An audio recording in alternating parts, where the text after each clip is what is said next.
नमस्कार श्रोते हो, मी अर्चना रवींद्र शिर्के माऊली कथाकथनमध्ये तुमचं पुन्हा एकदा स्वागत करते. आपण ऐकत आहोत एक भाकर तीन चुली. लेखक देवा झिंजाड. दुःखाच्या दऱ्या आनंदाची हिरवळ. कामाहून सुटल्यावर रामानं मुकादमाचीच सायकल घेतली. धोतर गुडघ्याच्या वर खोचून चोंबूतच्या दिशेनं पॅन्डल मारत तो वेगानं निघाला. पारू ही येवले मावशीच्याच घरी राहते हे तिनं सांगितलं असल्यानं तिच्या घराचा माग काढत तो तिथं दिवस मावळता पोहोचला. येवले मावशी वट्ट्यावरच उजाच्या बाळाला घेऊन बसली होती.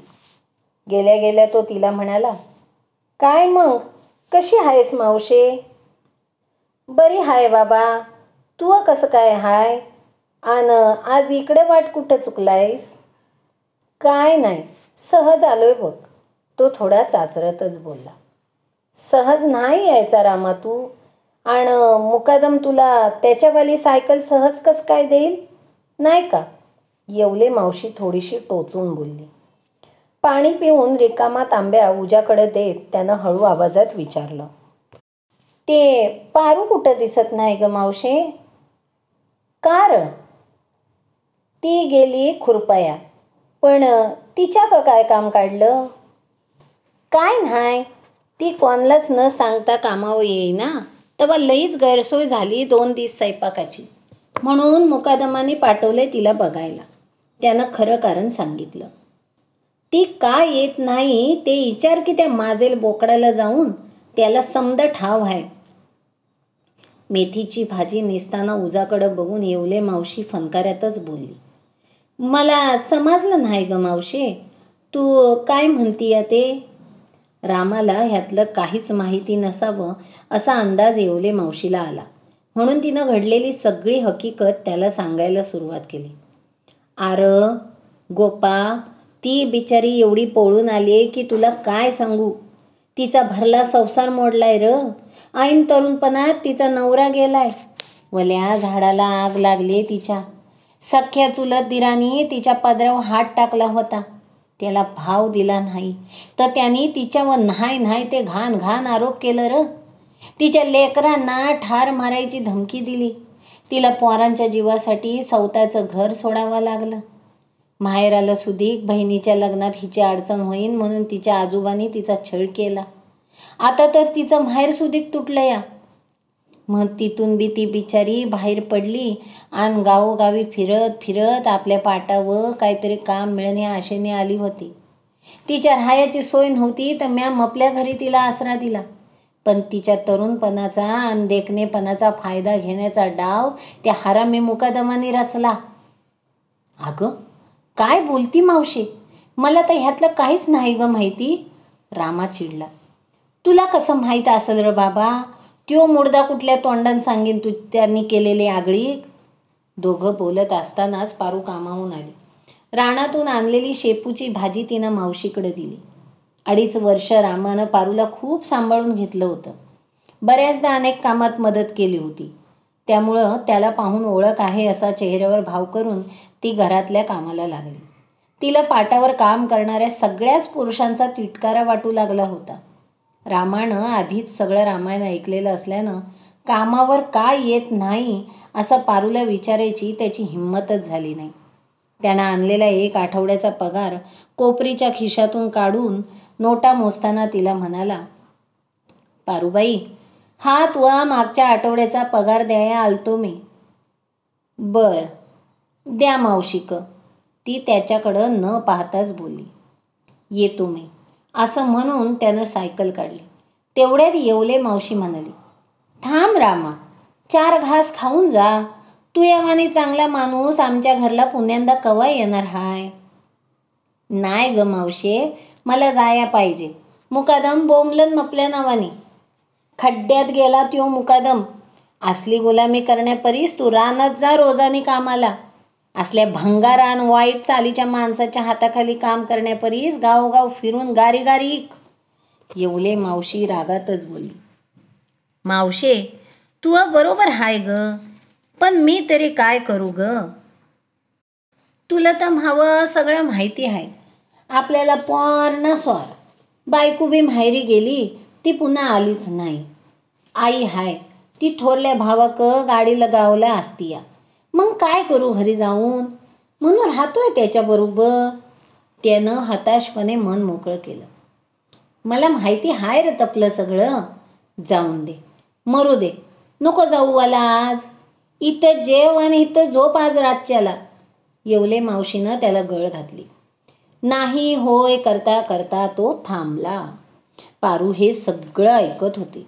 रात्रीची जेवणं झाली. रामाला बाहेर वट्यावर अंथरूण टाकून देऊन येवले मावशी आणि तो इकडच्या तिकडच्या गप्पा मारत बसले होते. 3 वर्षापासून एकत्र काम केल्यानं बऱ्याच गोष्टींचा उहापोह सुरू होता. त्याला पाटावर काम करणारी सगळी माणसं खूप मानायची. त्याचा स्वभाव लाघवी आणि बोलका असल्यामुळं सगळी कामगार मंडळी त्याला मनातलं सांगत असायची. मुकादमाच्या हाताखाली 8 माणसं होती, पण त्यातला सगळ्यात जास्त माणुसकीबाज माणूस म्हणून रामाची ओळख होती. ह्या सगळ्या गोष्टींसोबतच येवले मावशीला रामाची 2 लग्न होऊनही त्याला अपत्य न झाल्याचीही माहिती होती.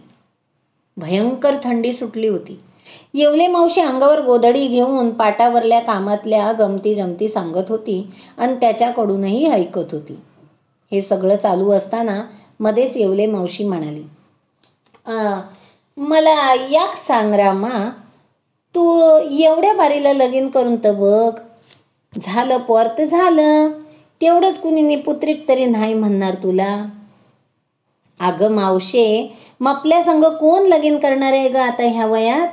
5 वर्षांनी मी रिटायर झालो असतो. 50शी उलटून गेली ना ग आता. तो हसत हसत उत्तरला.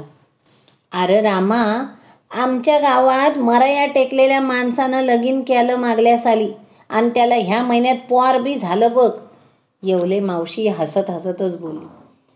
तू बरोबर हाय ग मावशे, पण आता आपल्या जोगती नवरी कुठं ग मिळायची मला? आपण हे असा आता आपलं धोतार आणि आपलं खमीस आपणच पिळायचं बघ मरेपर्यंत. तो सुस्कारा टाकत बोलून गेला.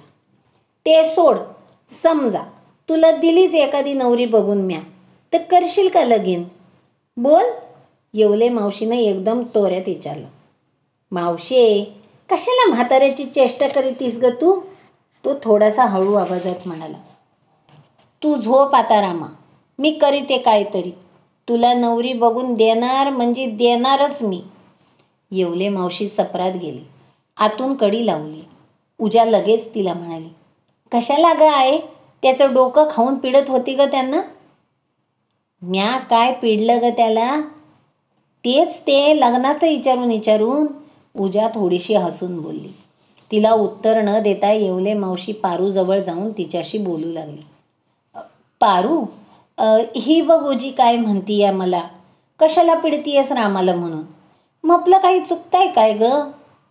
नाही मावशे, तपलं काही चुकत नाही ग. पारू जांभई देता देता बोलली. मग 50शीच्या पुढच्या वयाला सोबल अशी नवरी बी पाहिजे का नाही त्याला? व्हय, बरोबर हाय तू मावशे. असं म्हणून त्याच्या लग्नाचं काय पडलंय मावशीला, असं उजाकडे हातवारे करत पारूनं उजाला खुणावलं. येवले मावशी अंगावर गोधडी घेताना पारूच्या चेहऱ्याकडे बघताना म्हणाली, पारू, तुला वाईट वाटणार नसल तर याक विचारू का ग तुला?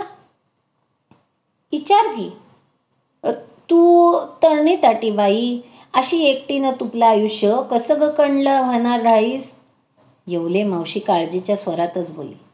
मावशे, तू नाही का जगत तसंच जगल म्या बी. पारू अगदी सहज बोलून गेली. अगं, पण मला माझी लेक आहे ना आधाराला, तसा तुला कोणचा आधार आहे ग? मावशे, मपला आता सगळ्यावरला विश्वास उडालाय. मला नाही आता कशातच अडकायचं. दुसऱ्या लग्नाच्या पासनं माहेरच्या सुद्धा लोकांनी माझं जगणं मुश्किल करून ठेवलंय. आणि आता जर मी 3रं लगीन केलं तर मपल्या माहेराची लोक मपला आणि मपल्या आईबापाचा खूनच करून टाकत्याल आणि भावांना गावातून हाकलून बी देतील. अगं, लोकाचा नको विचार करू वली, पण मला याक सांग, जर चांगला जोडीदार मिळाला तर करशील का लगीन? येवले मावशी युक्तिवाद करतच होती. मावशे, झोपते मी, तू बी झोप. येवले मावशीकडं पाठ करून झोपताना पारू म्हणाली. मावशी मात्र तिच्या अंथरुणावरच जाऊन बसली. तिच्या खांद्याला धरून पुन्हा स्वतःकडं तोंड करून घेत बोलू लागली. हे पाहून उजासुद्धा चक्रावली. आईच्या डोक्यात कसलं खूळ आलंय हे काही तिला समजना. पारू, मला याक सांग, तुला जर स्वभावाने चांगला नवरदेव मिळाला तर करशील का लगीन त्याच्याशी? येवले मावशीनं तिच्या अंगावर मायेनं हात ठेवून विचारलं. मावशे, तू या डोक्यात काय खूळ घुसलंय ग हे? पारू जांभई देत बोलली. खूळ बीळ काय नाही ग. एक नवरदेव हाय, त्याला मी चांगला वळखते, चांगला हाय माणूस. येवले मावशी आनंदून सांगू लागली. अगं पण मावशे, मला नाही ग पडायचं आता ह्या फंदात. पारू थोड्या चिडक्या स्वरात बोलली. पोरी, एकट्या बाईच्या जातीचं जगणं लई वाईट राहतंय ग. बाई काठीवाली तरी तिच्याकडे समाज वाईटच नजरने बघत असतोय ग. तपली तर अजून बी येळ गेलेली नाही. माझं येडीचं ऐक, लगीन करून टाक. येवले मावशी अजिजीनं बोलत होती. मावशे, काय बोलू ग मी तुया मोर? हे बघ मार, बाहेर झोपलेला जो रामा आहे ना, तो लग्नाला तयार आहे. थोडं वय जास्ती झालंय त्याचं, पण येवले मावशीला मध्येच थांबवत पारू म्हणाली. मावशे, मला नाही ग गुतायचंय आता ह्या लग्नाच्या भानगडीत. मी आधीच लई भोगलंय. अगं येडे, त्या बिचाऱ्याच्या 2 बायका झाल्या ग, पण त्याला पोर स्वार नाही झालं. तू याशी लगीन झालं आणि एखादं पोर स्वार झालं तर नशीब उजळण ग त्याचं, आणि तुझं बी कल्याण होईल. येवले मावशी तिच्या डोक्यावरून हात फिरवून बोलली. मावशे, अगं 2 बायका करून पोरं नाही झालं आणि आता बी नाही झालं तर लोक मलाच नावं ठेवतील ना. पारू अंथरुणावर उठून बसून बोलू लागली. अगं पारू, पण तुही पाळी तर अजून गेली नाही ना. बाईला जवळ पाळी येते ना तवर तिला पोरं होत्यात, आणि तुला याच्या आधी पोरं झालेली बी आहेत, आता बी होत्यात. चांगला नीट विचार कर आणि सांग मला. येवले मावशी मागं न हटता तिला पटवून देतच होती. मावशे, तुला खरं सांगू का, मी लई पोळले ग आजोर. आता मला पुण्यांदा नाही पोळायचं. पारू, याक काम कर, त्याला बी घाई नाही आणि तुला बी नाही. थोडे दिवस विचार कर आणि मग सांग मला. असं बोलून येवले मावशी तोंडावर गोधडी घेऊन अंथरुणावर आडवी झाली. सपराला डोळा लागला. बाहेर रामाच्या डोक्यातही लग्नाचा भुंगा गुणगुणू लागला. पारूच्याही डोक्याला गिरमीट लावून मावशी निवांत घोरायला लागली होती. उज्याचं बाळ अधेमध्ये उठून जास्त झोपू नको रे, असंच जणू सांगत होतं. पारूच्या डोक्यात अनेक विचार येऊन जात होते. मावशी म्हणते ते सुद्धा चुकीचं नाही, ह्याची तिला जाणीव होत होती. पारू कळती झाल्यापासून तिनं अनेक रात्रीच्या रात्री ह्या न त्या कारणासाठी जागून काढल्या होत्या. त्याची तिला सवय झाली होती. लवकर उठून तिनं अंथरूण सोडून बारवर पाणी आणायला निघाली. रामासुद्धा उठून वट्यावर गोधडी अंगावर घेऊन बसला होता. पारूनं त्याच्याकडे पाहिलं, पण न बोलताच ती पाण्याला निघून गेली. 2 खेपा झाल्या. पारू त्याच्यासमोरून जाता येता नेहमीपेक्षा जास्त अवघडल्यासारखी वागू लागली. पाठमोऱ्या पारूकडे बघत येवले मावशीनं रामाला विचारलं. झाली का र झोप? थंडी बिंडी नाही ना वाजली तुला? नाही वाजली थंडी, पण झोप काय आली नाही. का र? मावशीनं मिस्किलपणे विचारलं. त्वा दिला माया डोक्याला भुंगा लावून लग्नाचा आणि झाली मोकळी. त्या विचारानं रातभर झोप नाही मला. रामा गोधड्यांच्या घड्या घालताना बोला. येवले मावशी थोडीशी हसतच म्हणाली. त्यो काय भुंगा आहे काय? चांगली तो गोष्ट आहे ना. मावशी, निघतो मी आता. पारू उजाच्या बाळाला वट्ट्यावर आंघोळ घालत होती.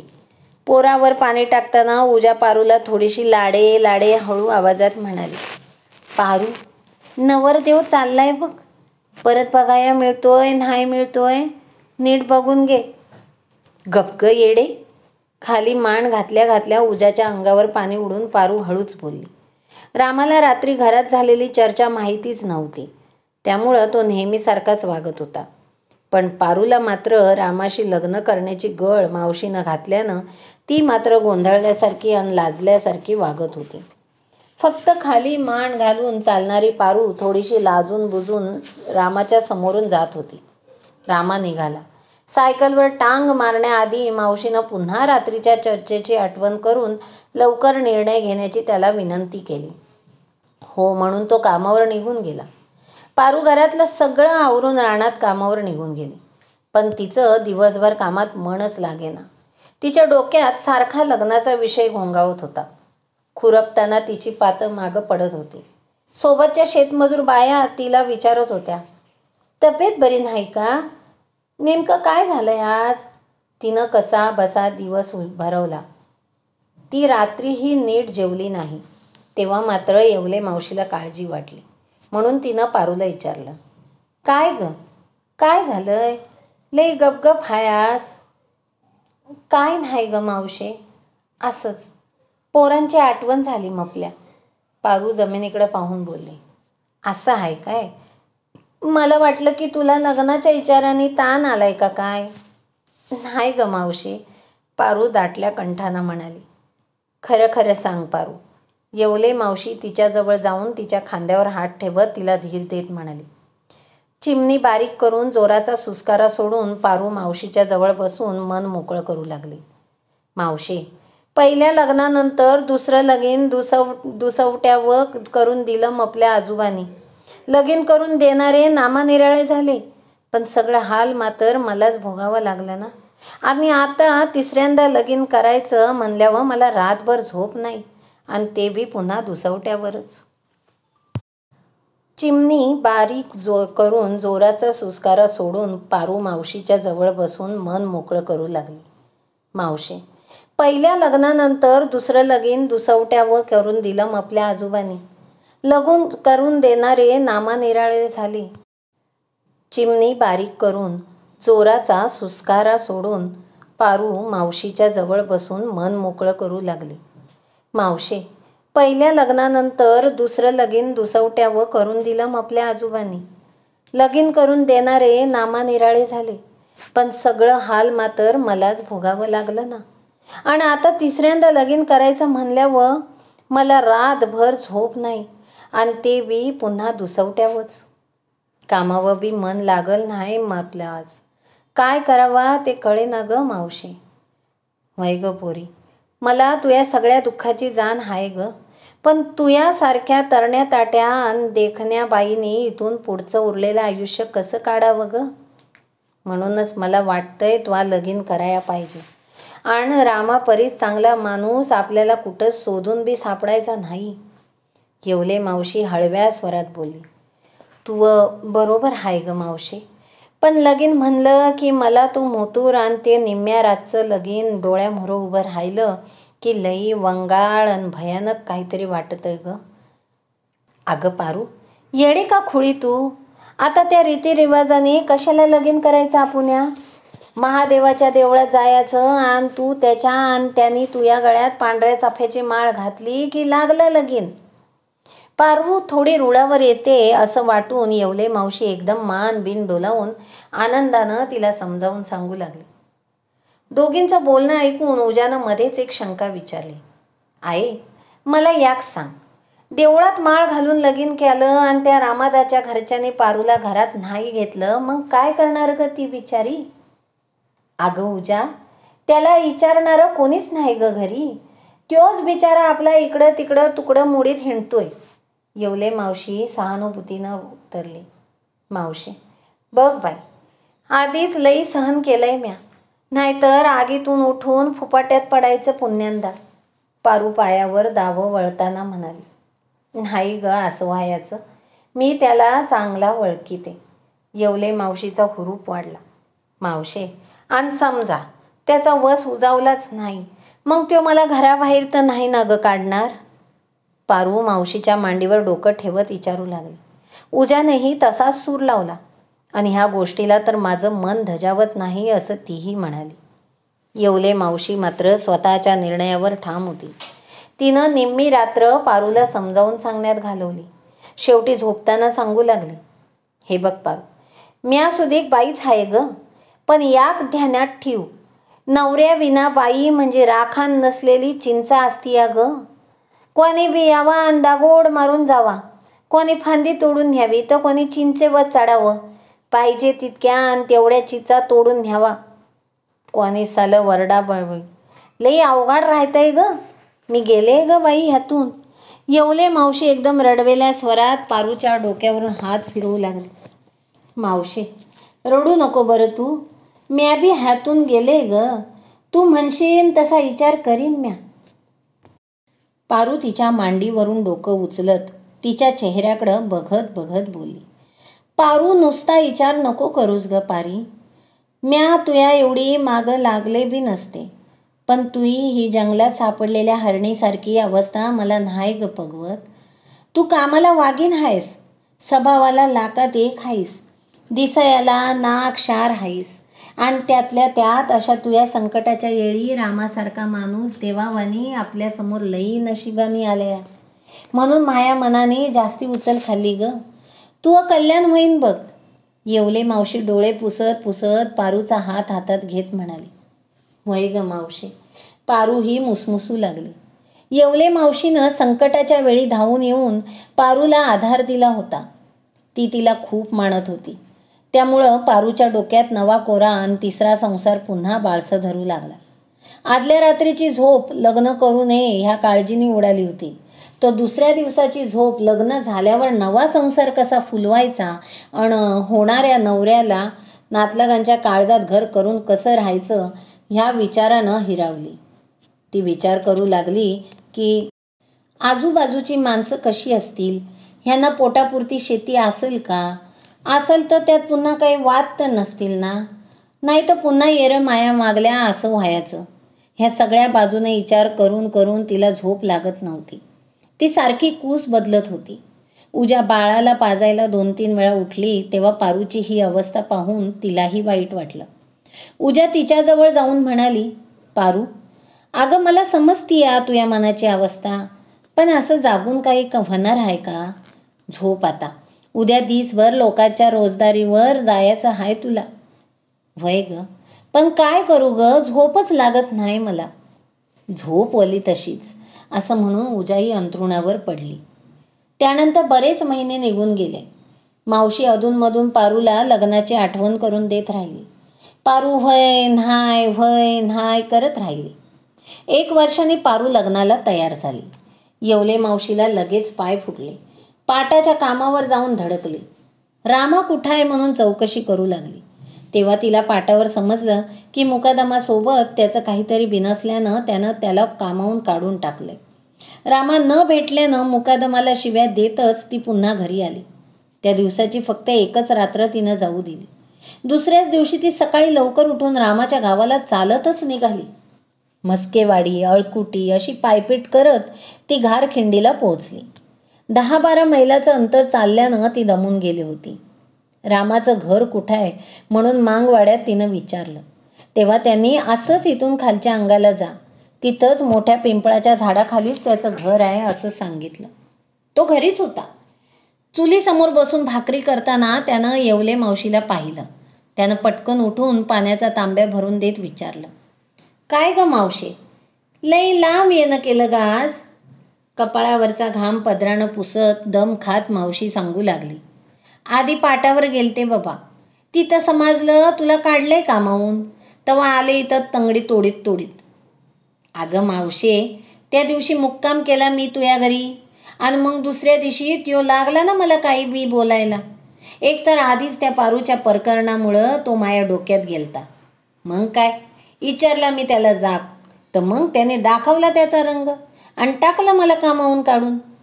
रामा तव्यावरली भाकर उलटताना सांगत होता, जाऊन दे, त्याला काही लई सोनं लागलंय, पण ते तुया लग्नाचं तुला म्हणले होते मी, ते गेलं का काय तुया डोक्यातून? येवले मावशीनं घर वर खाली न्याळत थेट मुद्द्यालाच हात घातला. हाय ना ग ध्यानात मावशे, पण आपल्याला कोण देतो ग बायको आता? जाळ घालताना तो बोलला. मला याक सांग रामा, तुला पारू कशी काय वाटती र? येवले मावशीनं चुलीसमोर विचारलं. तसा रामा थोडासा खुलला, अडखळतच बोलला, चांगली हाय, पण तिला मी पटाया नको का ग मावशे? ती तयार आहे, तू तयार आहेस का सांग, आणि असशील तयार तर मग चाल आताच्या आता माया संग. लावून टाकू देवळात लगीन, नाही तर मरे पोत तुला अशाच भाकऱ्या थापाव्या लागतील बघ, येवले मावशीनं आनंदून चिडवत म्हणाले. अगं पण मावशी, थोरल्या भावाला विचाराया पाहिजे.